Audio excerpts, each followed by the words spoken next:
नहीं यार हम शुरू कराए अजय खिला रहे ने बंदे आ रहे हो रोटी के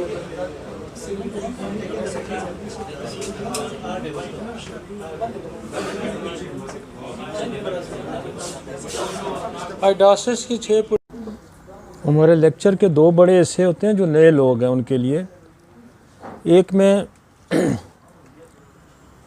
बीमारी को जानने की कोशिश करते हैं हम कि बीमारी क्या है, और दूसरा जो हिस्सा होता है वो उसका ट्रीटमेंट पॉइंट ऑफ व्यू से होता है, थेराप्यूटिक्स पॉइंट ऑफ व्यू से।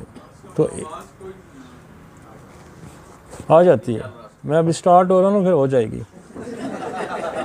तो एक तो मैंने कह रहा था कि नए लोगों के लिए ये ज़रूरी है समझना कि हमारा जो लेक्चर यहाँ हम अरेंज करते हैं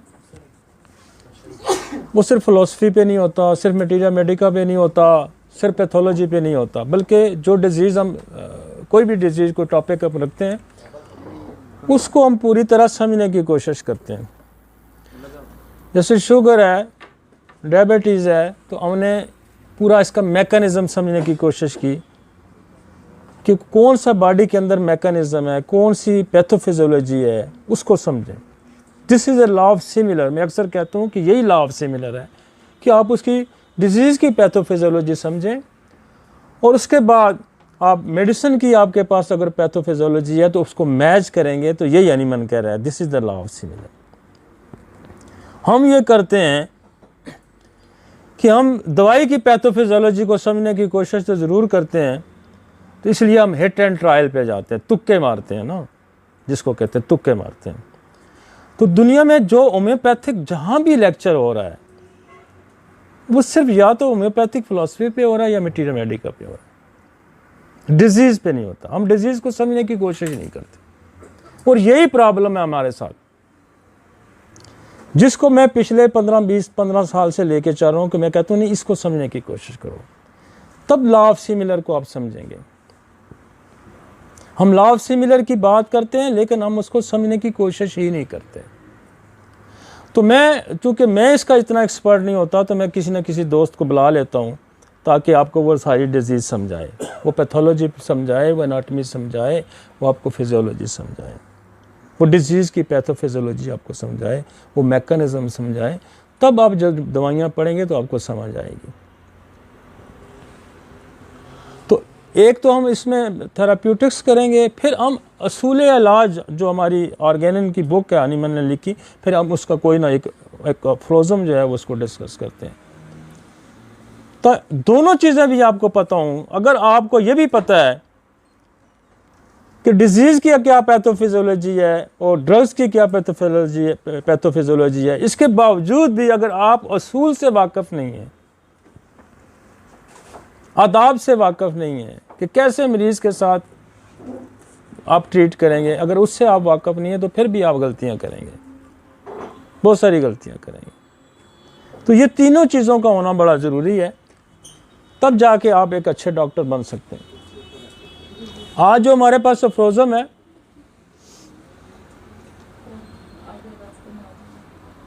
$159 है, वो कहता है हाद अमराज के इलाज में दवा की मकदार जितनी कलील होगी, इब्तदाई घंटों में मर्ज में ज़्यादती इतनी कम और मामूली होगी।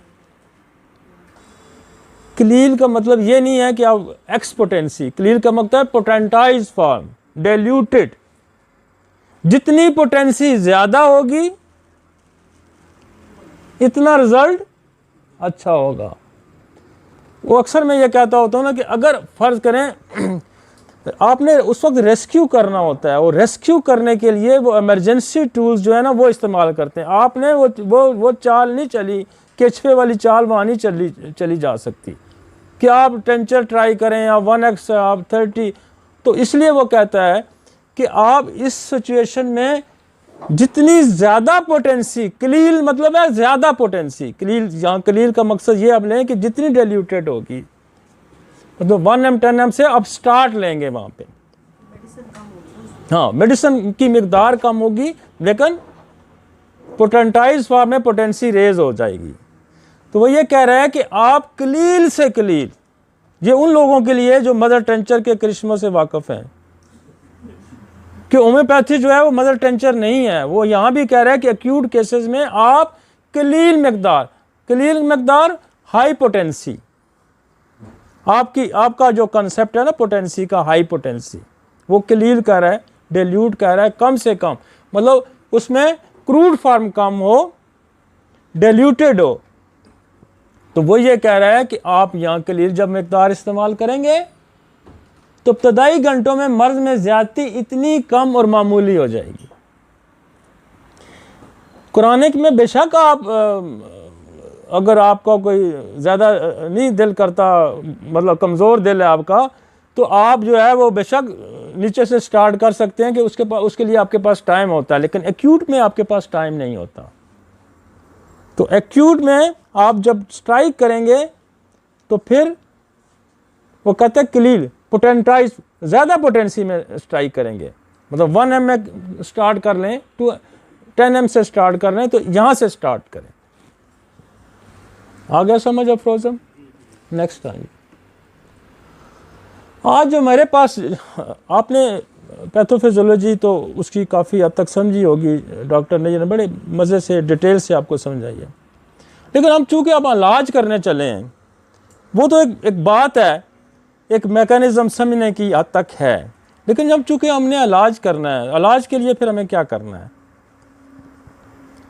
तो वो हम एक तो थोड़ी सी हमने हिस्ट्री डाली है कि ये आपको थोड़ा सा पता चले कि शुगर कब से, ये मर्ज़ क्या है।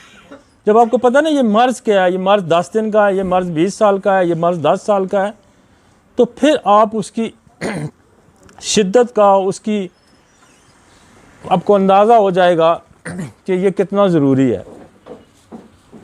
तो ये बहुत पुराना मर्ज़ है। Scientist and physicians have been documenting the condition now known as diabetes for the thousands of years। हज़ारों साल पुराना मर्ज़ है, ये ज़हन में रखें। इसलिए इसके साथ जो लोग नंबर आजमा हो रहे हैं वो हज़ारों साल से हो रहे हैं, लेकिन ये दिन ब दिन फैल रहा है, ये रुका नहीं है। और ये रुका क्यों नहीं है, जिसको मैं आगे जाके डिस्कस करूंगा कि ये क्यों नहीं रुका। ये आप रोक सकते हैं इसको, ये और कोई नहीं रोक सकता। ये रुका क्यों नहीं है। The first known mention of the diabetes symptoms was in 1552 BC, when Hazare, an Egyptian physician, documented frequent urination as a symptom of mysterious disease that also cause emaciation। वो कहता है कि वो सबसे पहले जो इसकी अलामत उसने करी इजिप्शियन फिजिशियन ने, उसने कहा कि पेशाब किसी को ज़्यादा आता था, तो उसने कहा कि ये देखा जाए कि ये इसको पेशाब क्यों आता है। तो शुगर के मरीज़ों को अक्सर आपके पास आता है ना, यूरिनेशन ज़्यादा होती है। तो पहले उसको जो स्ट्राइक किए वो इसलिए ये जानना भी बड़ी ज़रूरी है कि जहाँ के, मतलब अब जब इलाज करने की घर से निकलें तो ये पहली सिम्टम उसने पकड़ी हुई है। तो कहीं यूरिनेशन ज़्यादा होगी तो अब फ़ौरन ध्यान आपका शुगर की तरफ जाना चाहिए। आई समझ? ये हिस्ट्री में इसलिए थोड़ी सी डालूं कि ताकि आपको शुरू से पता चले कि लोगों ने क्या काम किया, किस तरह पकड़ते रहे, किस तरह से उन्होंने शुरू किया।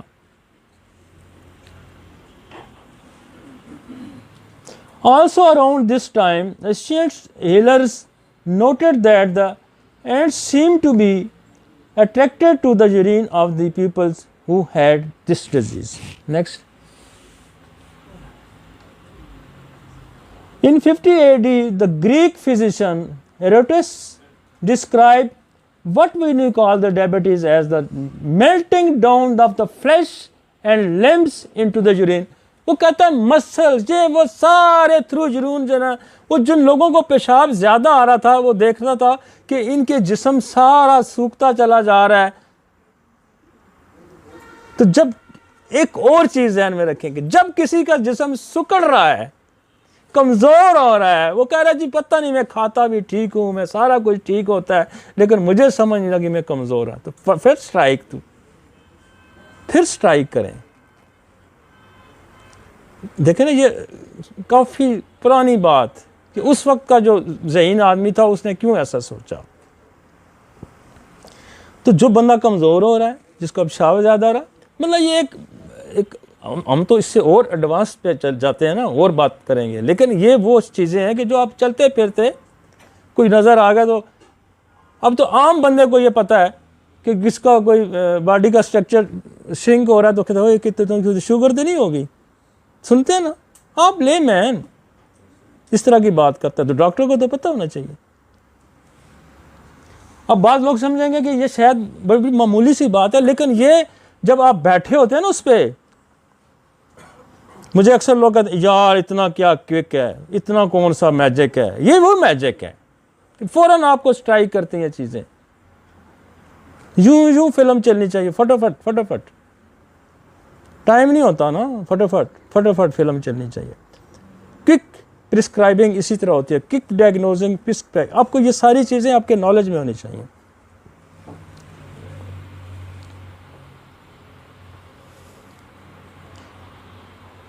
Diabetes was diagnosed. अच्छा, वो जो एक और चीज़ आ गई है, वो कहता है कि centuries later peoples known as the water test. अब उसके diagnose diabetes by the testing the urine of the peoples, उसका जायका चखा जाने लगा। लोगों ने देखें कितना काम किया हुआ है, उन्होंने जायका चखा कि कहीं इसके शुगर का जायका आ रहा है, तो उन्होंने कहा हाँ इसके अंदर तो शुगर आ रही है। मतलब लोगों ने आपके लिए कितने कितने काम किए हुए हैं, स्ट्रगल में कितनी लोगों की काविशें हैं। The knowledge of this feature is, ये 1675 की बात है। The word mellitus meaning Honey, इस लफ्ज़ का जो डायबिटीज मेलाइटिस है, इसका मतलब ही है Honey, was added to the name diabetes meaning siphon.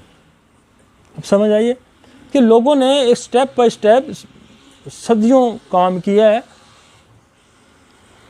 तो फिर आज साइंस इस नतीजे पे पहुंची। नेक्स्ट जी,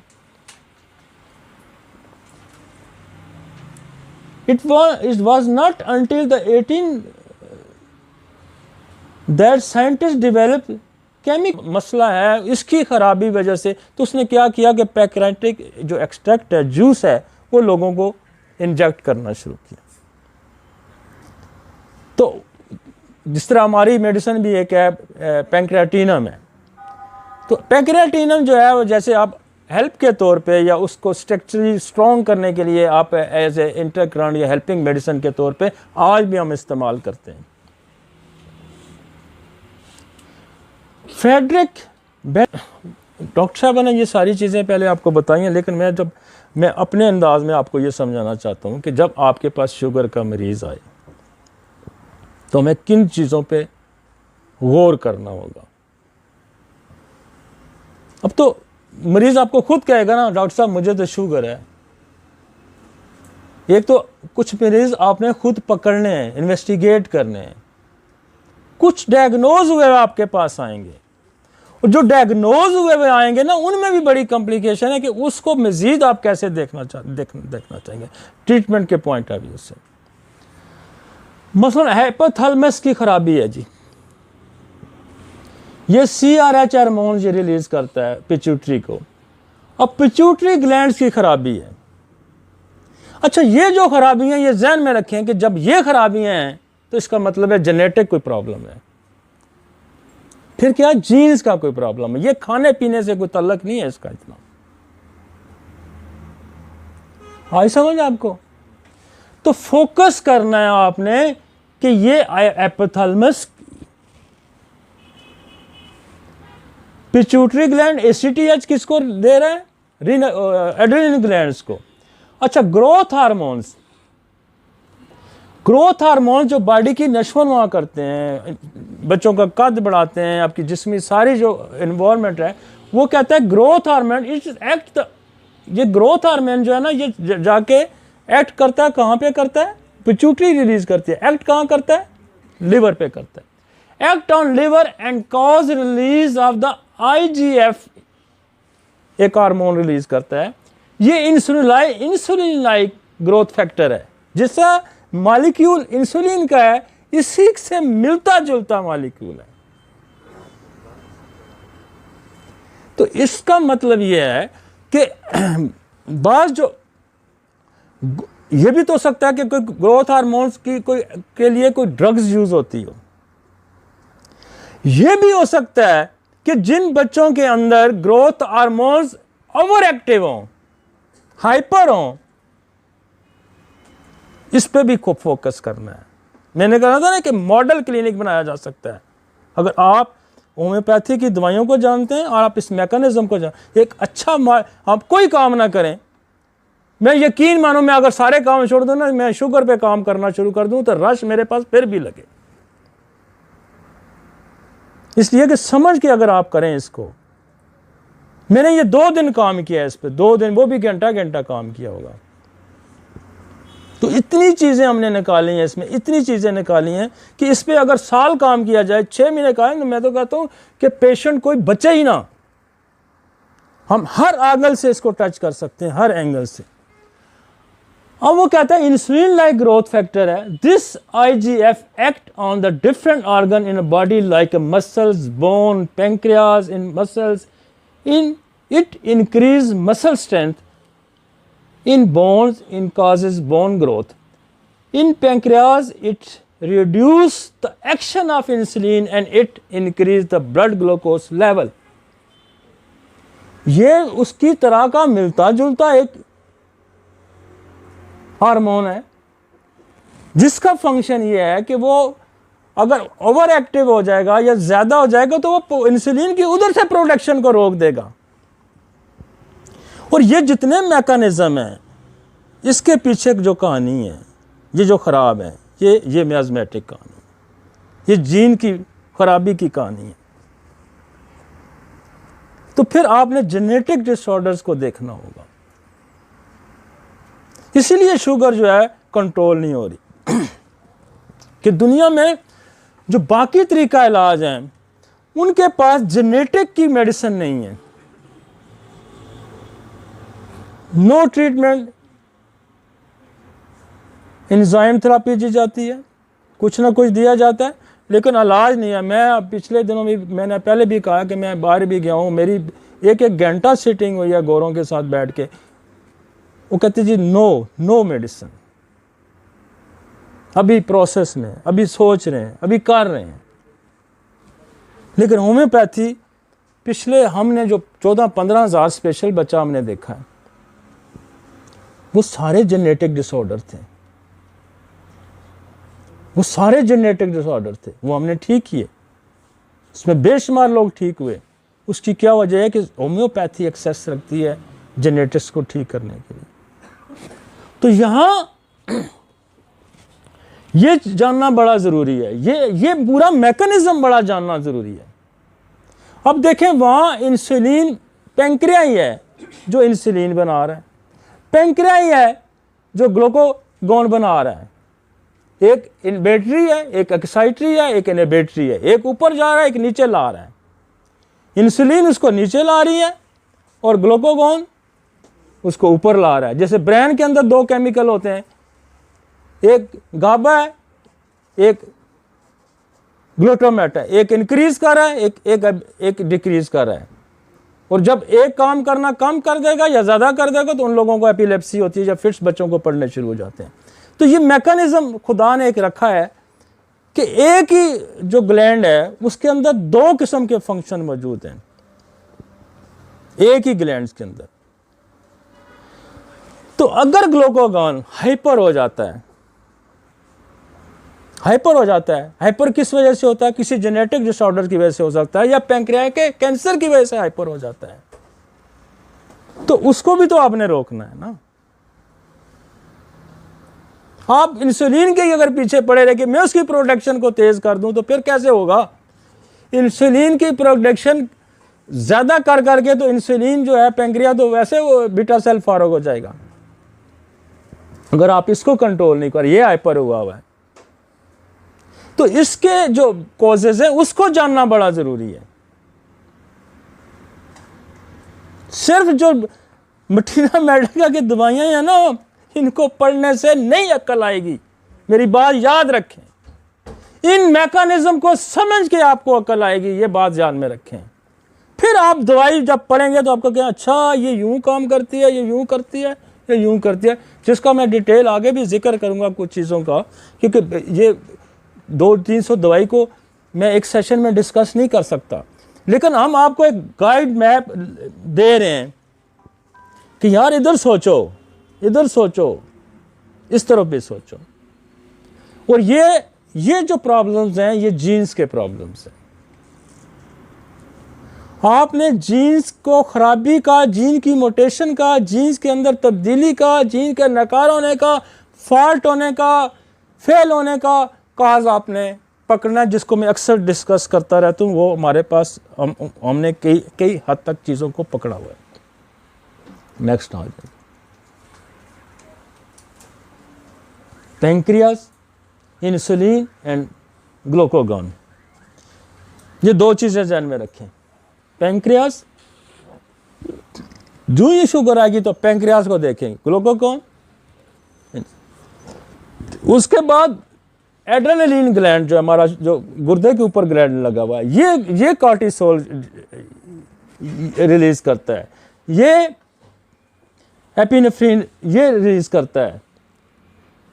तो ये कब ट्रिगर करेगा ये? अब बहुत सारे लोग, मुझे उस दिन भी हमारे घर में डॉक्टर बैठे, मैं तो इग्नेशिया से बड़े मरीज ठीक करता हूँ,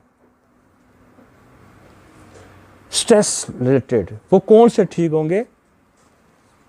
जो स्ट्रेस वाले पेशेंट होंगे। जो जेनेटिक्स वाले हैं वो नहीं ठीक होंगे,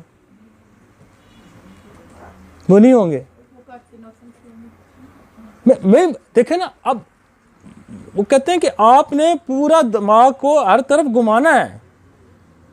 मैं ये कह रहा हूं कि एक बहुत अच्छे मॉडल क्लिनिक खुल सकते हैं। आप में से कोई बंदा जो इंटरेस्ट लेता है शुगर को ठीक करने के, काम करे ना। ये प्रोजेक्ट हमने पूरा यहाँ रखा हुआ है आपके सामने, हमारी सारी इन्वेस्टिगेशन, हमारी स्टडी, हमने अपना एक्सपीरियंस आपको शेयर किया है। आप काम करें ना इस पे।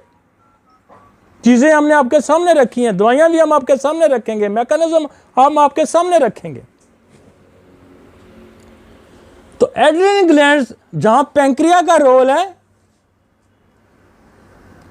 जहां उसने कहा ना कि ये अवाम इंसान दोस्त, तो वहां वो इंसान दुश्मन वो भी नहीं है, बल्कि वो क्या करता है कि जब आप क्राइसिस में आ जाते हैं तो वो फिर एक्टिवेट हो जाता है। क्या करता है? रेस्क्यू करने की कोशिश करता है। तो रेस्क्यू क्या, वो हाइपर अगर सेंसिटिव हो जाती है, रेस्क्यू उसकी हाइपर सेंसिटिव हो जाता है एड्रेनलिन ग्लैंड, तो क्या करेगा? कॉर्टिसोल ज्यादा छोड़ेगा, शुगर लेवल ऊपर लेके जाएगा। वो भाई मेरे, इस पे भी तो ध्यान देना है ना। आप लगे हुए हैं कि शुगर की, करेले खा लो, हैं? वो स्टीरॉइड छोड़ा, करेलों ने क्या करना है वहां पे? कोई करना है करेलों ने वहां पे? यार कोई अक्ल की बात करो, करेलों ने क्या करना है? वो असल में होता यह है कि करेले खाने से या चुंगे खाने से या वो जो ऐसी चीज़ें खाने से, चूंकि वैसे ग्लूकोज लेवल नहीं बढ़ता, तो वो ये समझता है कि मैं ठीक हो रहा हूँ, कि वैसे ग्लूकोज लेवल नहीं बढ़ता ना। आप आलू खाएंगे, आप गाजर खाएंगे, आप केला खाएंगे, तो इसमें तो शुगर बढ़ी पड़ी है ना। गुड़ खाएंगे, शक्कर खाएंगे, शहद खाएंगे, चीनी खाएंगे, जिन चीज़ों में, तो वो वैसे बढ़ेगा ना। आप करेले खाना शुरू करें तो शुगर आपकी इंटेक ही खत्म होगी, तो बस लेवल ही कम रहेगा भाई। इसलिए ठीक है, मतलब वो बहुत सारे फैक्टर्स हैं। हमारा लाइफस्टाइल का जिक्र किया, लाइफस्टाइल ही हमारा ठीक नहीं। हमारा बंदा जो है वो आड़ की दुकान में बैठा है, 4 पेप्सी, बाल्टी गोश्त, ये वो शराब कबाब फलाना ढमकाना, आकर क्या होता है? शुगर क्या करे उसकी? मतलब कोई बैलेंस तरीका लाइफस्टाइल ही नहीं है ना हमारा। अब मैं, इतनी रश होती है फिर भी मैं पहाड़ी पे, लोग कहते हैं यार ये पागल है। मतलब अच्छा काम करने को भी लोग पागलपन से तशबीह देते हैं। यार ये अभी इतना मरीज दे के अभी फिर ये दौड़ने चला गया है। ये पागलपन नहीं है, ये आप अपने आप को बैलेंस कर रहे होते हैं। तो हमारे यहाँ थर्ड वर्ल्ड की प्रॉब्लम ये है कि हम जिस काम के पीछे पड़ते हैं हम उसके पीछे पड़ते हैं, हम सेहत को बाकी चीज़ों को सारे को भूल ही जाते हैं। पैसे कमाने के चक्कर में गर्क हो, जब पैसे उसके पास आ जाते हैं उसके लिए खाने को खा नहीं सकता, उसको इस्तेमाल ही नहीं कर सकता, वो वैसे ही लोग खा जाते हैं। हाँ ना, सही बात है। मैं जितने पैसे भाई तुमने एक्सरसाइज नहीं की, तो मेरे पास टाइम नहीं होता जी, डॉक्टर साहब को दवाई दे दो, मेरे पास टाइम नहीं है, मैं नहीं जा सकता एक्सरसाइज की, कोई दवाई दे दो समय। वो तेरे पास ज़िंदगी के लिए बचाने का टाइम नहीं है, पैसे कमाने के लिए तुम्हारे पास टाइम है, और जिसमें से तुम्हें 5% तुमने खाने हैं, बाकी तो लोगों ने खाने हैं, उसके लिए तुम्हारे पास टाइम है। अपनी ज़िंदगी के लिए तुम्हारे पास टाइम नहीं है। जब कमा के इकट्ठा करता है, फिर वो डॉक्टर कहता है तू गोश्त भी नहीं खा सकता, तू फलां नहीं खा सकता, तू घी नहीं खा सकता, तू चल नहीं सकता, तो क्या पैसा इसका फायदा। Life style is a very important. जिंदगी स्टाइल से गुजारें, ये मेरी बात याद रखें, स्टाइल से गुजारें। गोरा है ना, भूखा भी होगा, कमज़ोर भी होगा, वो स्टाइल से लाइफ गुजारेगा, वो छुट्टियों पे भी जाएगा, वो मतलब एक्सरसाइज के टाइम एक्सरसाइज, नशे के टाइम नशा, मतलब वो दोस्तों में भी बैठेगा, मतलब उसका एक बड़ा तरीका है, स्टाइल है भाई। इसीलिए उनकी 50-60 से उम्र जो है वो आज 85-90 पे पहुंच गई है, एवरेज एज। इसलिए ये जो है ना ज़िंदगी गुजारने के असूल, जैसे आर्गेनन है ना कि होम्योपैथी करने के कुछ असूल हैं। मुझ पे अक्सर ये लोग मतलब इस मेरी ज़्यादा प्रैक्टिस को भी लोग तानाज़नी की तरफ से देखते हैं कि ये ऐसे ही कोई मैजिक है। यार ये मैजिक नहीं है, ये सारी चीज़ें उसके पीछे कार फरमा है, ये वर्क है, ये पूरा काम है। अब थायराइड ग्लैंड है, इसकी सिक्रीशन भी अगर ये हाइपर हो जाता है तो भी शुगर लेवल इंक्रीज कर जाएगा। कभी हम इस पे भी गौर करें। लिवर फंक्शन है, अब देखें जो पीछे जो जिसका मैंने जिक्र किया, थोड़ा सा पीछे स्लाइड पे ले जाएं, पीछे ले जाएं जरा स्लाइड,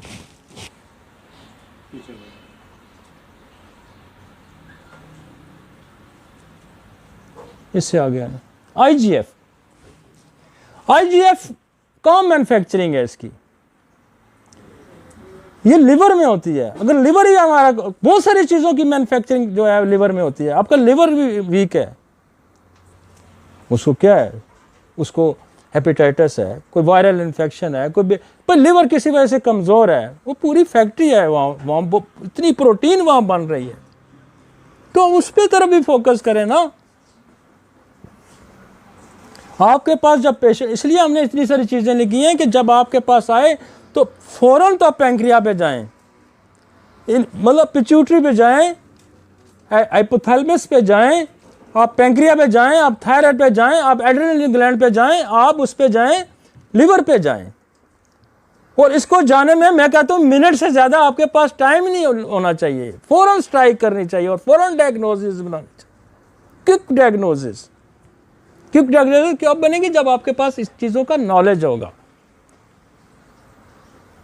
वो जी टाइम 2 घंटे, कई हमारे दोस्त हैं 2-2 घंटे 4-4 घंटे मरीज पे लगा देते हैं, आखिर में फिर कहते हैं कल आ जाएं। इसलिए कि नॉलेज की कमी है, प्रैक्टिस, और फिर आप बार बार उसको यूज़ करेंगे तो आपकी प्रैक्टिस में जब चीज़ आएगी तो आपके जहन में वो चीज़ें टिप्स पे आती जाएंगी। यूँ नेक्स्ट आएगी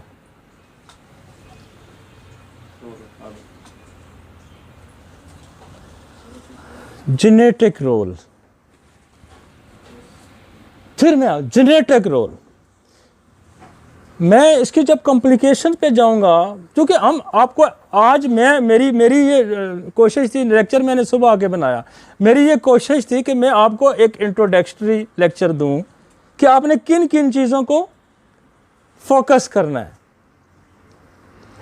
मतलब हम इस पर डिटेल डिस्कस नेक्स्ट जो 2-3 मेरे लेक्चर होंगे उस पर मैं करूँगा। जेनेटिक्स में बड़ी डिटेल डिस्कशन होगी।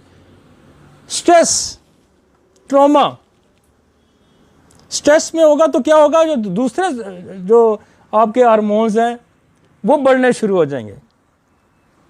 सदमा, डिप्रेशन, शॉक,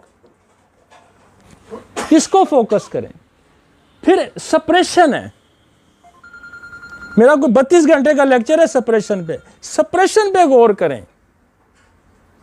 सप्रेशन क्या, कोई इमोशनल सप्रेशन तो नहीं है, कोई डिजीज सप्रेशन तो नहीं है, कोई ड्रग सप्रेशन तो नहीं है। इन सारों को ठीक जब करेंगे तो शुगर ऑटोमेटिकली ठीक हो जाएगी।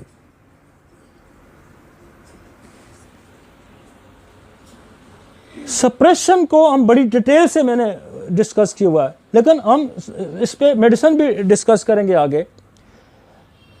जेस्टेशनल डायबिटीज है, इस पे भी बात होगी। मैं ट्रीटमेंट जब हम बात करेंगे तो इस पे भी हम बात। पीसीओज, पॉलीसिस्टिक सिंड्रोम है, आपको पता है पॉलीसिस्टिक हार्मोन में ग्लूकोफेज, इंसुलिन, इसका इस्तेमाल किया जाता है। क्यों? वेट रिड्यूस करने के लिए एलोपैथिक में करते हैं। तो इसको भी तो एड्रेस करें।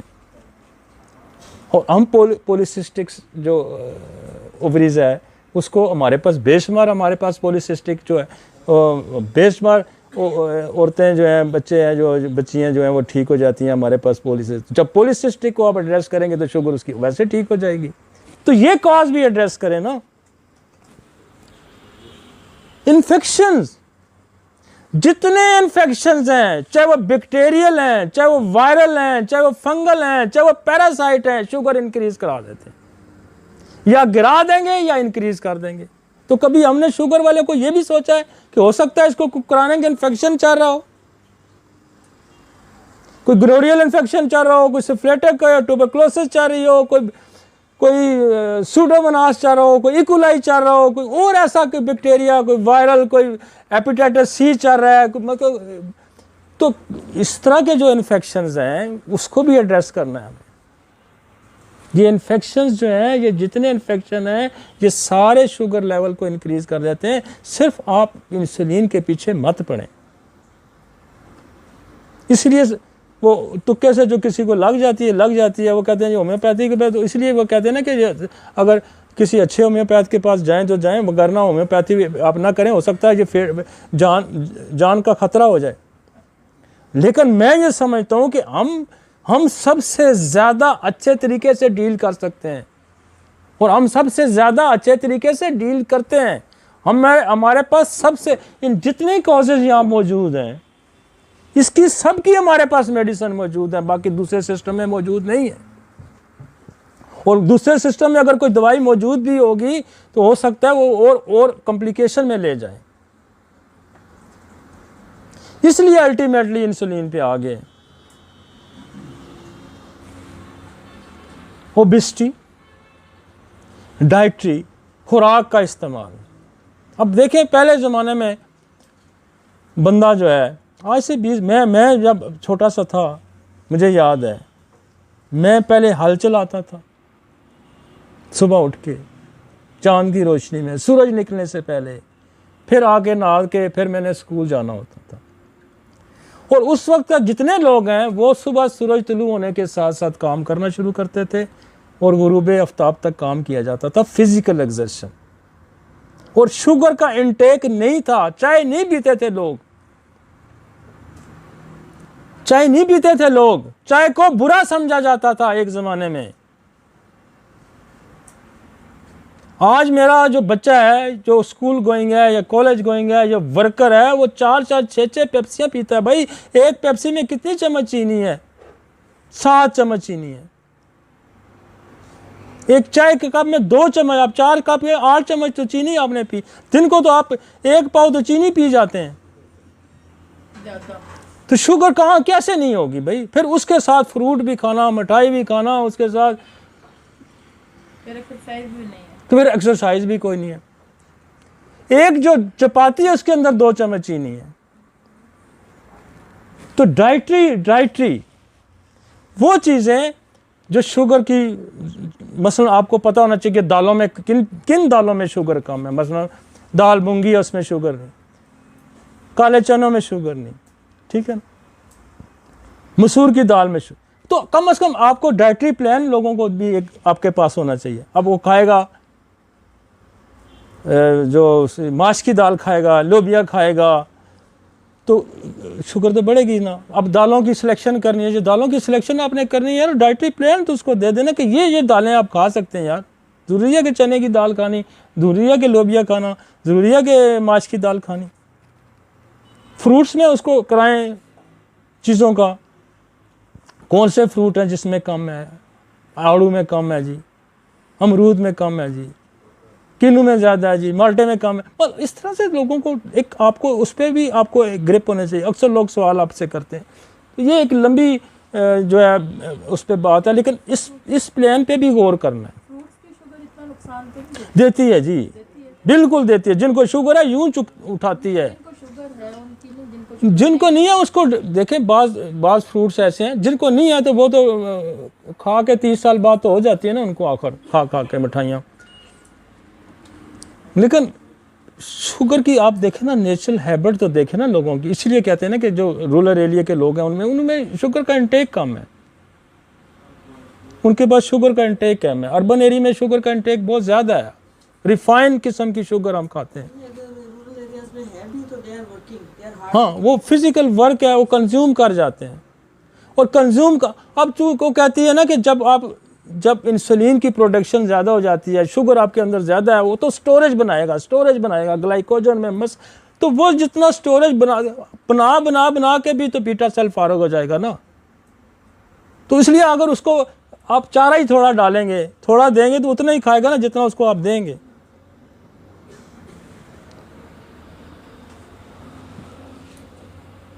अच्छा, लैक ऑफ फिजिकल एक्सरसाइज है नहीं, मतलब है ही नहीं तबीयत में। मैं ऐसे लोगों को देखता हूं कि जिनकी 20-25 कदम के ऊपर पर शॉपिंग सेंटर होगा, फिर भी वो मोटरसाइकिल पे या गाड़ी लेके ही निकलेगा, पैदल नहीं जाएगा, पैदल नहीं जाएगा। मतलब वो ऐसा लोगों के अंदर अवेयरनेस ही नहीं रही। आप यूरोप जाएं, आप कहीं जाएं, लोग शाम को जनाब अफसर सड़कों पे दौड़ रहे होंगे, क्लबों में जा रहे होंगे। हमारा बंदा तो एक्सरसाइज का नाम ही नहीं लेता। मतलब मैं एक फैक्टर्स हम डिस्कस करें, कैंसर है, पैंक्रियाटिक कैंसर है, एड्रेनल कैंसर है, तो फिर आपको शुगर के पीछे आपको भागना नहीं पड़ेगा, पहले इसकी तरफ ध्यान दें। अनदर कैंसर्स है in relation to kidney disease. Sugar kidney failure करती है, क्रॉनिक। हमारे पास तो जितने रीनल फेलियर के केसेस आते हैं उनमें बहुत कॉमन फीचर है शुगर का। लिवर डिजीज, कुशिंग सिंड्रोम वो है जिसमें हाइपर कॉर्टिसोल मतलब बनना हाइपर, ये एक कुशिंग सिंड्रोम एक डिजीज है जिसमें कॉर्टिसोल बहुत ज़्यादा मिकदार में प्रोडक्शन है। तो आप इसको एड्रेस करेंगे ना, वो क्यों हाइपर हुआ है, उसकी वजह क्या हो सकती है, वो जेनेटिक डिसऑर्डर होगा। तो डाइट प्लान में ये देखेंगे कौन सा बंदा कैसी ऐसी कोई चीज़ खा रहा है। हमने स्टोमक कैंसर सिर्फ मैंने ये डायग्नोज किया कि ये स्पाइसेस खाने से ज़्यादा होता है, तो मैंने सैकड़ों केस कैंसर के हमने सिर्फ नक्स व मीका से ठीक किए, सिर्फ नक्स व मीका से। और रिपोर्टेड केसेस हैं, मेरे पास रिकॉर्ड में मौजूद है, हमारे पास रिकॉर्ड में मौजूद हैं। सिर्फ एक सिंगल डोज नक्स व मीका, सिंगल। तो इसका मतलब यह है कि वो ये कहते हैं जब आपके पास सारे काम फेल हो जाएं, सारी दवाइयां नाकाम हो जाएं, तो क्या करें, उसकी आदतें बदलें। कोई हो सकता है उसकी आदत ही खराब हो, उसका माहौल बदलें, उसकी डाइट पे देखें कि वो क्या खा रहा है रोज की, जो उसकी खराबी की सबब बन रही है। नेक्स्ट कॉम्प्लिकेशन हम बहुत लंबी है, मैं इसको अभी नहीं डिस्कस करूंगा, इसको हम बाद में डिस्कस करेंगे। मैं थोड़ा सा हम जेनेटिक्स पे आते हैं। जेनेटिक्स में जो मेडिसिन काम होंगे, हम इसको डिटेल में नहीं डिस्कस करूंगा, मैं सिर्फ मेडिसिन डिस्कस करूंगा। डिटेल में जब जेनेटिक्स से पॉइंट ऑफ व्यू से अभी हम जाएंगे कॉम्प्लिकेशन में, वक्त बहुत लगेगा मुझे कि ऑलरेडी 9 होने वाले। एक्सरे जब जेनेटिक्स का आएगा तो इन दवाइयों के ग्रुप में आपको रहना होगा। एक्सरे, सोल, कार्सी, radium, tuber, medorrhinum, syphilinum and other bacterial and virus parasite nosodes. Genes पे एक्सेस किसकी है? जीन्स पे एक्सेस किसकी है? मैंने पहले भी कहा था कि सूरज की रोशनी की जो एक्सेस है वो डीएनए तक है। एक्सरेज की एक्सेस डीएनए तक है। कार्सिनोसन की एक्सेस डीएनए तक है। आपके प्लांट ग्रुप की दवाइयों की डीएनए तक एक्सेस नहीं है। Deep acting and long acting, वो दवाइयां डीप एक्टिंग जो लॉन्ग एक्टिंग है, मिनरल डीप एक्टिंग है, पॉइजन डीप एक्टिंग है। मिनरल्स में मेटल है, उसमें जो सॉल्ट्स हैं तो सारा इनकी है। इनकी जब जीन्स की बात आएगी तो फिर डीप एक्टिंग मेडिसिन में आपको जाना पड़ेगा। और ये हमने बेशुमार लोग जेनेटिक डिसऑर्डर के ठीक किए हुए हैं, हमने बेशुमार लोग कैंसर के ठीक किए हुए हैं, जो जीन्स की जिनके अंदर खराबी हैं। तो वो एक्सेस लें। एक तो हमने ये कुछ मेडिसिन दी हैं, उसके बाद यहाँ जो है आपको मिनरल ग्रुप से लगाना, इस पे ऐड करें। सो गए, हेलो, यहाँ मिनरल लगा और यहाँ पैरा वो भी लगा, पॉइजन भी लगा, ऐड कर इसमें। फिर जीन्स को क्या करेगा? जो 30-40 साल की जो मियास्मेटिक कंडीशन बॉडी में रहेगी तो 25-30 साल में वो जो सेल की वॉल है जिसके अंदर डीएनए, उसको ब्रेक करके डीएनए में दाखिल हो जाएगा। 30-40 साल गोनोरियल इन्फेक्शन को लगते हैं। लेकिन जो इनहेरिट करके आए हैं ट्यूबरक्लोसिस, कैंसर, शुगर, वो तो ऑलरेडी जीन वीक लेके पैदा हुआ भाई। और जितनी भी एक नस्ल से दूसरी नस्ल में डिजीजेज, चाहे वो शुगर है, चाहे वो नज़ला है, चाहे ब्लड प्रेशर है, बोन डिके है, कुछ भी है, वो कार्सिनोसन के बगैर ठीक नहीं होता। Shifting disease, 1 race to 2nd race. Miasmatically आपको देखना होगा कि कौन सा ऐसा म्याज़क है जो डीप है, जो फैमिली में चल रहा है। ये जो 1000 साल की उम्र 60-70 साल पे आ गई, इसकी वजह ये मियाज़मेटिक्स हैं। इन्होंने जीन्स कमज़ोर पैदा किए हैं, ग्रोथ हार्मोन में कमज़ोरी आई है, डेवलपमेंटल जीन्स सारे वीक हुए हैं और इंसान की उम्र जो है वो महदूद हो गई है। अगर हम इन पैरामीटर्स पे, हम इन ग्राउंड्स पे काम करें जिस पे हम कर रहे हैं। अब खुद सोचे ना, मैं 1 मिनट से ज़्यादा किसी मरीज़ को मैं टाइम नहीं देता। और मेरे पास पेशेंट क्यों आते हैं कि जब हम इन ग्राउंड्स पे मैं कोई एक ही मेडिसिन मेरी लग जाती है तो वो संभलना शुरू हो जाता है। तो बेसिकली इन चीज़ों पे हमारे जितने डॉक्टर्स हैं इस पे तो गौर ही नहीं कर रहे। वो क्या बेलाडोना की अलामात, लाइकोपोडियम की अलामात, मजाजी अलामात, फलां अलामात, वो उसके चक्कर से ही नहीं निकल रहा। वो भाई जब तक आप मेडिसिन के फंक्शंस को नहीं समझते कि ये लॉन्ग एक्टिंग है, ये डीप एक्टिंग है, ये मस्कुलर लेवल की दवाई है, ये टिश्यू लेवल की दवाई है, ये ग्लैंड लेवल की दवाई है, ये जीन्स लेवल की दवाई है, ये क्रोमोसोमल लेवल पे काम करेगी, ये कहाँ काम करेगी भाई? उस लेवल का मैं अक्सर कहता हूं ना, आप शेर का शिकार जो है डंडे से तो नहीं कर सकते ना, उसके लिए तो एलजी का कारतूस चाहिए, उसके तो बुलेट चाहिए, उसके साथ फिर फुर्ती भी चाहिए, वगरना वो यूं आप फायर करने से पहले आपके ऊपर आ जाता है वो। तो ये जो इनके लिए तो आपको मेंटली बड़ा एक्टिव होना चाहिए। आपने गलत ट्राई की और बीमारी सप्रेस होगी तो कोई वाइटल ऑर्गन उड़ा सकती है, कोई वाइटल ऑर्गन उड़ा सकती है। इसलिए मैं आपको इसलिए शेर की, अगर शेर पे आप पे चुस्ती ना दिखाई, आपने दुरुस्त स्ट्राइक ना की, वो आपको खा जाएगा। ये आप यही समझें कि ये जो इस किस्म की डिजीज़ेज होती हैं, ये क्रॉनिक डिजीज़ेज, जानलेवा डिजीज़ेज हैं, ये हम अगर इनको सप्रेस कर देते हैं, इनको ख़राब कर देते हैं, तो ये बंदा मार देगी। लिहाजा एक्टिव, नॉलेजफुल होके, एक्टिव होके फिर काम करना होता है। हाँ, मेरे पास शुगर का मरीज लाए ना, मैं मिनट के अंदर घूम जाऊंगा इसके सारी के अंदर, 1 मिनट नहीं मैं लगाऊंगा, मैंने सारे टचेस कर देने हैं और मैंने प्रिस्क्राइब कर देनी है दवाई।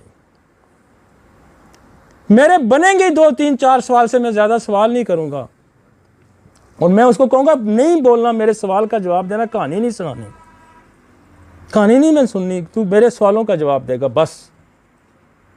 क्योंकि मैंने डायग्नोसिस पर्पस के लिए सवाल रखे होते हैं कि ये आएगा तो इसको मैंने यही सवाल करना है। और फिर मैंने आपको कहा ना, मैंने एज के हिसाब से सवाल रखे होते हैं। इस ग्रुप में आएगा तो ये बीमारी हो सकती है, इस ग्रुप में आएगा, इस एज में आएगा तो ये बीमारी हो सकती है, इस मतलब बच्चे आएंगे मेरे पास, 1 ईयर्स को क्या हो सकता है, 5 साल तक क्या हो सकता है, 5 से 12 साल क्या हो सकता है, 12 से 18 साल क्या हो सकता है, 18 से 30 साल तक क्या हो सकता है। तो मैं उसी एरिया के सवाल कुछ करूँगा। हाँ, कोई रेयर आएगा तो मैं फिर उसको मज़ीद डायग्नोज करूँगा। अब मैं जब पल्स यूँ देखना शुरू कर देता हूँ यूँ, तब मैंने पल्स देखनी छोड़ दी है। मुझे पल्स देखनी नहीं आती, मैं सच्ची बात करता हूँ, मैं तो वैसे ही रख लेता हूँ कि समझ गए डॉक्टर मेरी पल्स देख रहा है। मेरे पास मेनोपॉज का पेशेंट होगा, मैं यूं ही पल्स रखूंगा, मैं उसको लेक्सिस की सिम्टम दूंगा, कहेगी हाँ जी असल तो पीर यही है। लेकिन मेरी ग्रिप कहाँ पे है, एज पे है कि इस एज में ये बीमार। अब मेरे पास 18 साल से 20 साल का बच्चा आएगा या बच्ची आएगी तो मैं कहाँ फोकस करूंगा, बच्ची आएगी तो मैं मेंसेस पे फोकस करूंगा, मैं लेकोरिया पे फोकस करूंगा, मैं उसके यहाँ 2-3 चीज़ों पे फोकस करूंगा। बच्चा आएगा तो मैं मास्टरबेशन पे फोकस करूंगा या मैं उसके नाइडिया पे फोकस करूँ। मैंने यहाँ फोकस करना है, उसकी बीमारी यही है, 90-80% तो यही निकलेंगे। फर्टिलाइजेशन एरर है, यूट्राइन प्रॉब्लम में आएगा या इम्पोटेंसी प्रॉब्लम, मैं उसको वहाँ फोकस करूँगा। फिर मेरे यूथ एज के अंदर मेंटल डिसऑर्डर आएंगे, वो तो मैं सिटिंग पोस्चर से यूं करके मैं देख लेता हूँ, यूं बैठा है, गर्दन फेंकी है, क्या कर रहा है, तो मैं तो वो उसी पे प्रिस्क्राइब। जितने मैं अक्सर बता चुका हूँ, चूँकि इस एरिया में मेरी डिस्कस हो रही है, तो यहाँ मेरा 12 साल से जो है ना, वो मेरा डिप्रेशन शुरू हो जाता है, नेक गिरनी शुरू हो जाती है, और मैं सवाल ही कोई नहीं करता जिसकी नेक गिरी हो, मैंने उसको ग्नेशिया ही लिखनी है, मैंने उसको नेट्रोमेरी लिखनी है। तो डायग्नोसिस क्या, अब ये जो नेक का गिरना है, ये मैंने हज़ारों लाखों मरीजों को बिल्कुल यूं निचोड़ के ये मैंने आपके सामने रख दिया कि भाई यूं देखो कि नेक गिरी हुई है तो समझें कि ये डिसअपॉइंटेड है, डिसअपॉइंटेड है। कितनी देर लगती है, 10 मिनट नहीं लगते, 10 सेकंड नहीं लगते, नेक को यूं देखना है। आप 1 घंटा बैठ के उससे सवाल करें, मैं जो कह रहा हूं वही निकलेगा। तो बॉडी पोस्चर है, आप उससे भी अंदाज़ा लगा सकते हैं। तो कहने का मकसद यह है कि इन चीज़ों को, अब मैं आपको बताऊं कि लोग कहते हैं अच्छा हम इतनी तेज़ी से जो वार्ड्स आते हैं, मैं कहता हूं उसको जोड़ों का दर्द है, उसको दिल की तकलीफ़ है, उसको डिप्रेशन है, आपकी दवाई नहीं काम करी थी जब आप तक उसको मेडोरिनम आप नहीं देते। जो उसका बाप बैठा हुआ ना पास, उसके भी वार्ड्स हैं, तो आपकी दवाई भी नहीं काम, आपकी मेडोरिनम भी नहीं काम करेगी जब तक आप उसको कार्सिनोसन नहीं देते। तो ये वो यही तो सारे वो टूल्स हैं, ये हज़ारों टूल्स हैं, ये उस वक्त यूं लाइन अप होते हैं, यूं स्पीड से। तो यही मैं समझाना कोशिश कर रहा हूं कि आप इनको समझने की कोशिश करें, और जब आप शुगर का पेशेंट आएगा तो फिर यूं लिस्ट सारी आपके सामने आनी चाहिए। आगे चलते हैं, ड्रग सप्रेशन। अब आपके पास मरीज आ कहता है जी मैं तो डॉक्टर साहब, मैं तो शुगर मेरे तो खानदान से भी कोई नहीं सी, मैं तो गया कि हिंदी दवाई खाधी है, मैंने तो शुगर हो, वो मैंने तो फलाना बुखार होया सी जी, मैं उसकी दवाई खाधी, मैंने तो शुगर हो गई। तो यहां तो ड्रग अब्यूज है भाई।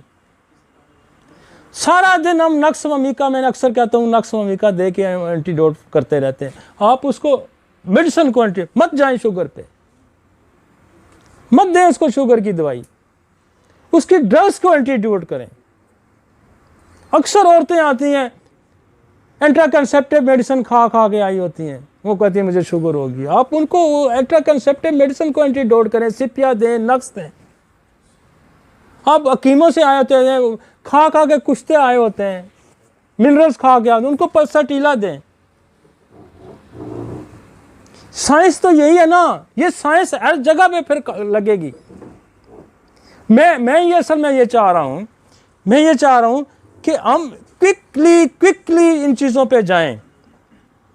ये बहुत सारी चीज़ें मेरी बात लेक्चर में रिपीट भी हो रही हैं। रिपीट होने का मकसद ये नहीं है कि मेरा लेक्चर रिपीट हो रहा है। रिपीट होने का मतलब यह है कि आपके दिमागों के अंदर बिठा देना, इस बात को अंदर पेवस्त कर देना है। पहले ये बात देखनी है, ड्रग्स की तरफ तो पहले गौर करना जरूरी है भाई।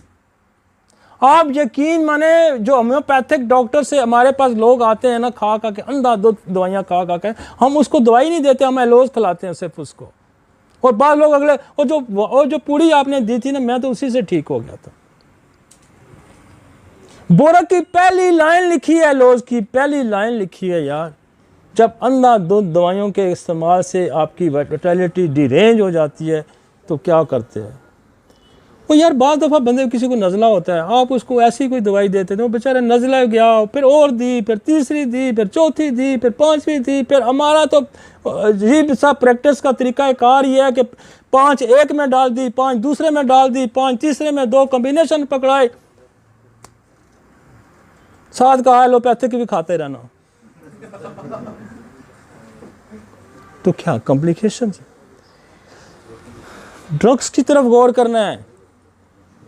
फिर वो जो ड्रग्स हैं, जो कैंसर की ड्रग्स हैं,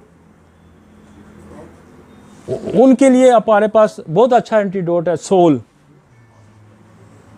फिर एक और कैंसर की मेडिसिन है विरिक्सटाइन, जो कैंसर की उससे बनती है। तंग हो रही है, आगे आ जाए। तो ड्रग्स का एंटीडोट वैक्सीनेशन, थूजा है, स्लेशिया है, ये एंटीडोट करना सीखें। ये मैं कहता हूं सबसे पहले ये सीखें।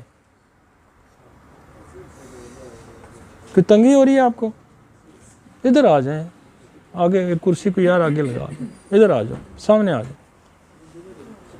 यार। एक तू इधर कुर्सी और दे दे यार, इधर कुर्सी एक पकड़ा दे। आप इधर आ जाओ, जगह दे देना, इधर आ जाओ। असल में मेरा लेक्चर लंबा हो जाता है, बंदे वैसे ही तंग पड़ जाते हैं।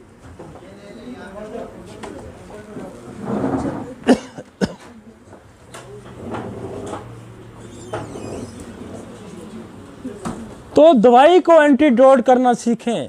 फर्स्ट ऑफ ऑल पेशेंट आता है तो उससे ये पूछें कि किससे इलाज करा के आ रहे हो, क्या खा के आ रहे हो।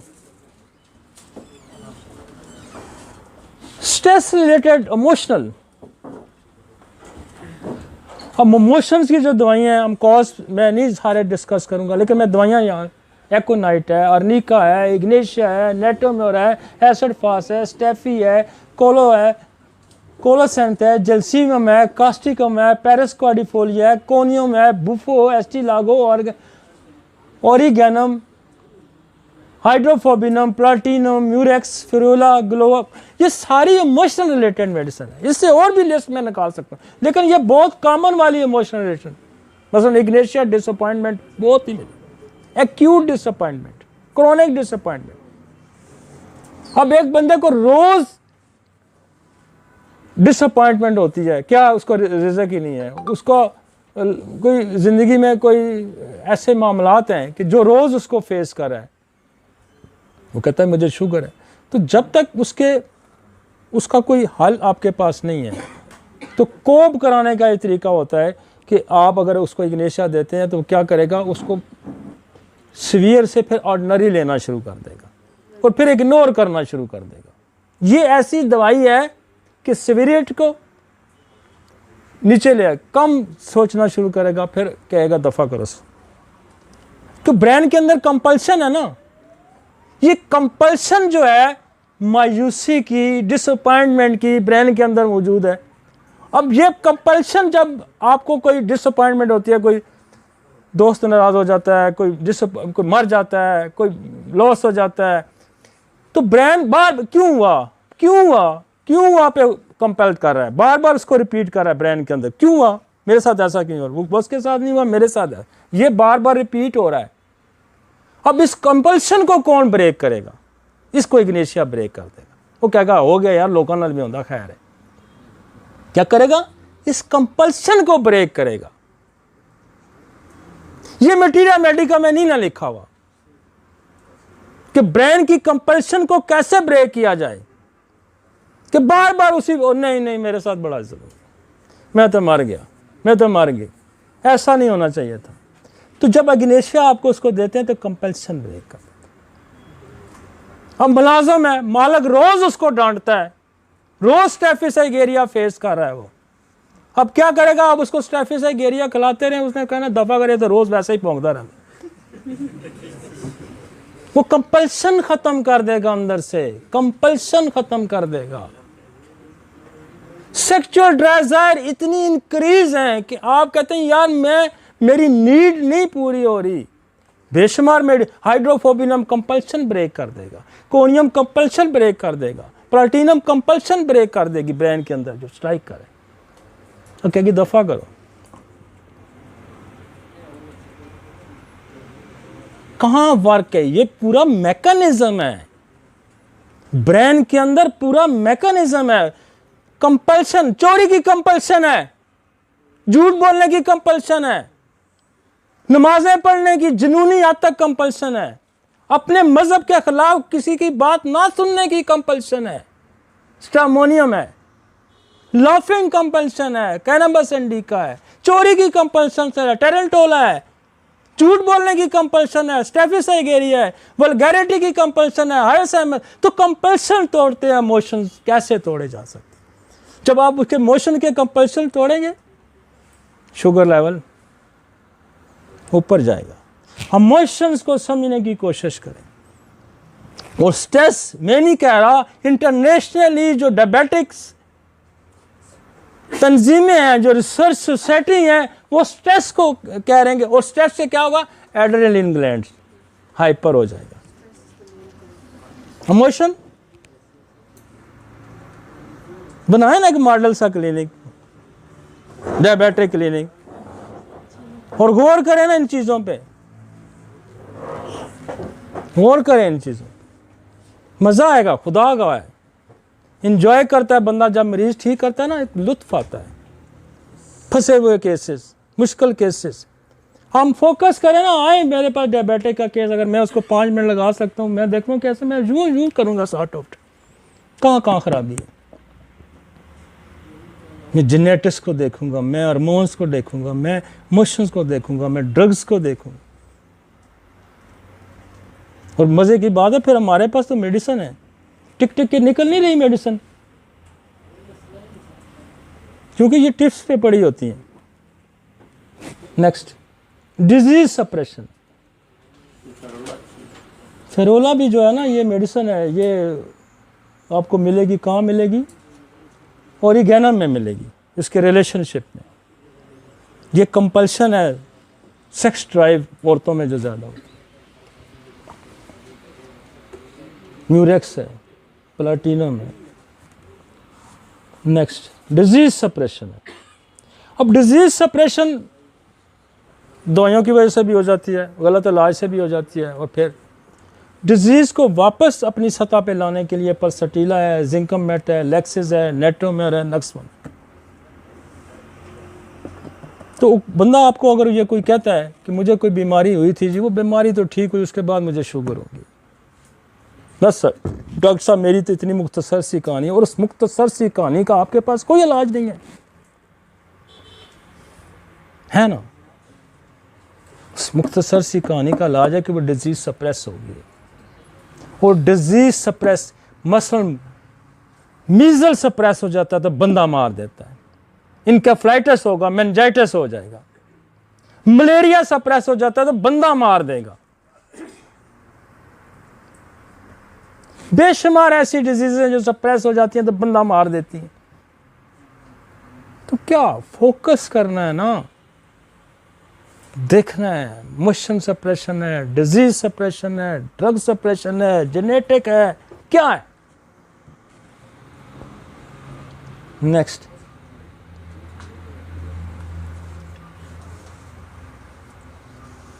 अच्छा अब मैं पैथोफिजियोलॉजिकल भी आ जाता हूं।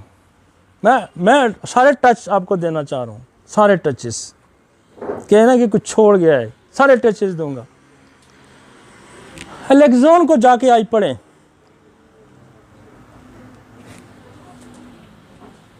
was discovered accidentally by the Dumb and his collaborator in, ये अब देखें 1943 की प्रूव हुई दवाई है, इस्तेमाल इन्हें मैंने सबसे ज्यादा इस्तेमाल करवाई है। 1943 में ये उस बंदे ने पढ़ी है, किसी ने, मैं कहता हूं आप पूछें शहर से, मेरे शहर से पूछें कि मेरे लेक्चर से पहले कितने लोगों ने एलेक्सॉन यूज की है। पता ही नहीं लोगों को। तो ये प्रूव कब हुई है, लिटरेचर पढ़ा ही नहीं किसी ने। 1943 में वो कहता है, क्या कहता है, toxicological action can be seen at the level of pancreas, the kidney, the liver, the lungs and in the blood in animal diabetes mellitus is provoked, or in other words alexonic diabetes, the world be a rapid degeneration of the isolate beta cell responsible for the production of insulin। क्या करती है, beta cell को मारती है, beta cell को मारती है। हमने बेतहाशा लोगों को इंसुलिन, मैंने सिर्फ एक दवाई का मैकेनिज्म लिखा है, मेरे पास प्लममेट का मैकेनिज्म है, मेरे पास ओपियम का मैकेनिज्म है, मेरे पास यूरेनियम नाइट्रिकम का मैकेनिज्म है, मेरे पास जो रेजिस्टेंस इंसुलिन है उसका मैकेनिज्म है। कौन सा सुसाइड करता है बंदा, ओरोमेट वाला करता है ना, तो है ना आपके पास, ओरोमेट दे ना उसको, इग्नेशिया दे ना उसको। तो वो जो मेडिसिन है जो आपकी, जो इंसान को खुद जो अपना सिस्टम आपके खिलाफ जब काम करना शुरू कर देगा, क्या कहते हैं उसको फिर, तो ऑटोइम्यून तो कॉज है ना इसका बड़ा। तो ऑटोइम्यून क्या है कि आप खुद अपने आप को मारना चाहते हैं, आपको जब सुसाइडल टेंडेंसी आती है तो ये एक्सट्रीम लेवल है। उससे पहले बॉडी के अंदर ऑटोइम्यून पैदा होता है, फिर अंदर से आपका मुदाफ़ती निज़ाम, ऑटोइम्यून डिजीज के अपना मुदाफ़ती निज़ाम आपको खुद मारना शुरू कर देता है। बीटा सेल डिस्ट्रॉय होगा, इंसुलिन रेजिस्टेंस, जब रेजिस्टेंस आएगी तो फिर आपको इग्नेशिया, फिर ओरम, इग्नेशिया वाला मरना चाहता है, ट्यूबरकुलोसिस वाला मरना चाहता है। पहले ज़माने में आपको कहते इसको गम लगा है, और गम लगने के बाद इसको टीबी हो गई है। फिल्मों में भी दिखाते होते थे ना स्टोरीज कि ट्यूबरकुलोसिस कैसे होता है, महबूबा छोड़ जाती है, फिर वो जाता है आइसोलेशन में, फिर टीबी लग जाती है, फिर मर जाता है। ये सोसाइटी के जो एनवायरनमेंट है ये आपको सिखाते हैं ना। तो this is the autoimmune disease के सेल्फ अपने आप को खुद मारना। हमने बेशुमार लोग ऑटोइम्यून के ओरोमेट से ठीक किए। अब ऑटोइम्यून एक और, अब जैसे एक आपका बैक्टीरिया, बहुत सारे स्टेप्टोकोकस है, स्टेप्टोकोकस ऑटोइम्यून पैदा करता है, रूमेटॉइड आर्थराइटिस। तो गौर करें ना, गौर करें। ट्यूबरकुलोसिस SLE पैदा करता है, ट्यूबरकुलोसिस की कॉम्प्लिकेशन देखें, कैंसर बनाता है, सार्कोइडोसिस बनाता है,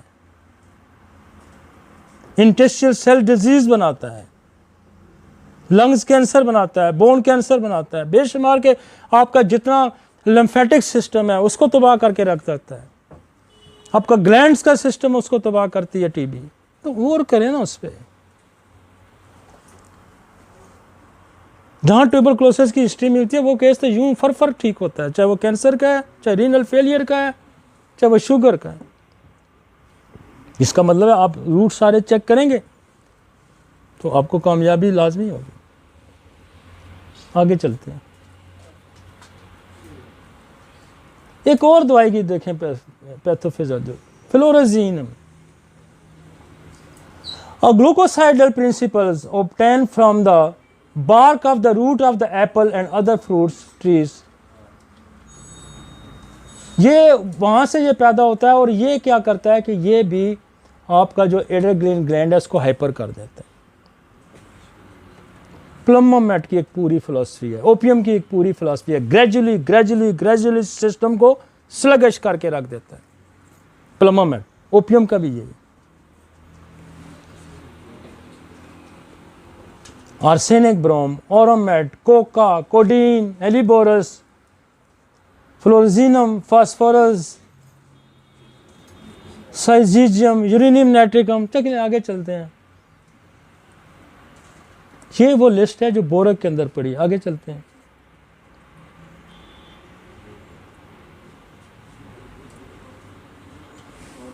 अब आइए, ये बोरक रेपर्टी से हमने उठाया है इसको। अब जो मैं कॉजेज डिस्कस करता हूँ, आप देखें, एसिटिक एसिड एंटी कैंसेरियन है, डीप एक्टिंग मेडिसिन है, adrenaline glands, ammonium acetic, argentum met, argentum nitrum, aristol, arnica. देखिए ये वो दवाइयाँ कुछ मैं जिक्र भी कर चुका हूँ। Arsenic, brom, arsenic iodide tuberculosis base है, आर्सेनिक, एस्क्लेपिस, विन्क्सटीन, विंक्स टॉक्सिकन, ये भी एक प्लांट ग्रुप से इसका तल्लक है। और मैंने आगे जिक्र किया। अब उसने तो यहाँ बल्क में मेडिसिन डाल दी है ना, इसको डिफ्रेंशिएट करना किसका काम? इसका डिफ्रेंशिएट करना डॉक्टर का काम है। और डॉक्टर कब डिफ्रेंशिएट करेगा? जो पीछे एक मैंने लिस्ट दे के दी है आपको मैकेनिज्म की, उस पर उसकी नज़र होगी, तो फिर यहाँ से दवाइयाँ उठाएगा, फिर यहाँ से दवाइयाँ। अब वो एलोनियाज का कह रहा है कि एलोनियाज जो है वो उन लोग, ये शुगर रिलेटेड है क्या, जिनके अंदर प्रोटीन आती है। इसी तरह कोई भी उठा दें आप, लाइसीन का मैं जिक्र कर चुका हूँ,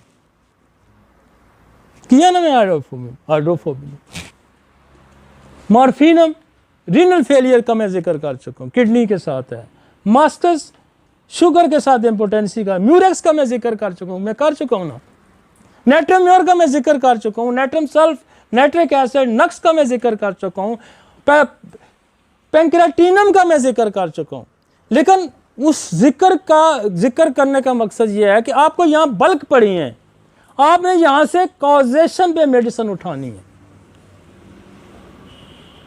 ये आपके पास घर के अंदर ग्रोसरी है, नमक पड़ा है, मिर्च पड़ी है, इलायची पड़ी है, सौंफ पड़ा है, शुगर पड़ी है, टमाटर, कहाँ से कोई चीज़ उठानी है ना, सारी तो नहीं ना गट्ठी डाल देनी। यही रेसिपी है ना, यहाँ से उठानी है आपने। अब यहाँ देखें, टेरेंटोला कहीं है, टेरेंटोला, ये टेरेंटोला स्पेनिया लिखा। अब टेरेंटोला क्यूबेंसिस एक दवाई है, शुगर की बड़ी दवाइयों में यहाँ नहीं लिखा, लेकिन किसी और ग्रुप में आएगी वो, आप उधर जाएंगे ना सिंथेसिस में आ जाएगी, किसी और रेपर्टरी में आ जाएगी। बड़ी दवाई है उन लोगों की जिनका शुगर भी है और जिनके दाने नहीं ठीक होते, एरेप्शन नहीं ठीक होती। आप टेरेंटोला दें, यूँ ठीक होगी, साथ दाने भी ठीक होंगे, साथ शुगर भी ठीक होगी। मैं एक बात करता हूँ, इसी तरह बहुत सारी दवाइयाँ ऐसी। नेक्स्ट पे चलते हैं। मैं अभी ट्रीटमेंट पे नहीं आया, मैंने बड़ा फार्मूले भी देने हैं आपको, लेकिन अभी मैं नहीं दे रहा। अभी मैं सिर्फ दवाइयाँ समझाने की कोशिश कर रहा हूँ, ताकि आप हो सकता है खुद पिक कर लें इससे लेकिन हम आपको बड़ा सॉफ्ट सोल्यूशन भी देंगे। इसका मैंने बड़ा निचोड़ भी निकाला हुआ कि यूं करें तो यूं होगा, यूं करें तो यूं होगा। मैं उस पर भी आऊँगा, लेकिन मैं ये कहता हूँ कि आप खुद कॉम्प्लीमेंट्री का आपके पास तस्वर हो, कॉजेशन का आपको तस्वर, आप खुद उसको, जब तक आप फिलोसफी नहीं समझते, जब आप तक सोल नहीं समझते, जब तक आप रूह नहीं समझते, जब तक आप मैकेनिज्म नहीं समझते, जब तक आप ऑर्गेनल नहीं समझते, जब तक आप अच्छे इंसान नहीं हैं, मेरी बात और भी रखें, फिर भी अक्ल आपकी काम नहीं करती। खुदा आपके यूं हटा देता है लाइन से, मदद नहीं करता आपकी, आपकी अक्ल नहीं काम करती, आप गलत फैसले करते हैं। और गलत फैसले कब होते हैं? जब आपकी लोगों की जेब पे नज़र होती है। मेरी बात याद रखें, फिर आपसे वो गलत फैसले करेगा, मरीज़ आपसे भागेगा। मैं कहता हूँ आप इसको समझें, फिर पैसा आपकी मजबूरी नहीं रहेगी। फेंकेंगे लोग, आपके हाथ थक जाएंगे पैसे वसूल करते करते। ये मेरा ईमान है, मेरा यकीन है, मेरी प्रैक्टिस है, मेरा एक्सपीरियंस है कि मैं लोगों से पैसे लेते हुए थक जाता हूँ कि बस करें, मैंने नहीं और लेने। उसके पीछे क्या कार फार्मात चीज़ है, उसके पीछे ये इल्म है, ये नॉलेज है और नीति है और लोगों के साथ अच्छा सलूक है। जब आप लोगों के साथ अच्छा सलूक करेंगे, यूँ स्ट्राइक करेगा। वो मुझे लोग कहते हैं यार तू पैसे बड़े थोड़े, मैं कहा यार जितने आप लेते हैं ना, मैं उससे ज़्यादा कमाता हूँ, उससे मैं ज़्यादा कमाता हूँ। वो बनिया है ना, बनिया, वो एमटी के बदले घी का डब्बा बेच देगा कि यार मुझे खाली डब्बा मिल जाएगा, यही बेच लूँगा। ये अकल नहीं हमें आती। हम कहते हैं एक कोई निचोड़ के बाहर निकालें, वो कहता है बाकियों को भी कहता है उधर ना जाइए, उधर लूट ले। हाँ समझ आइए, खुदा तरसी भी कोई चीज़ है यार।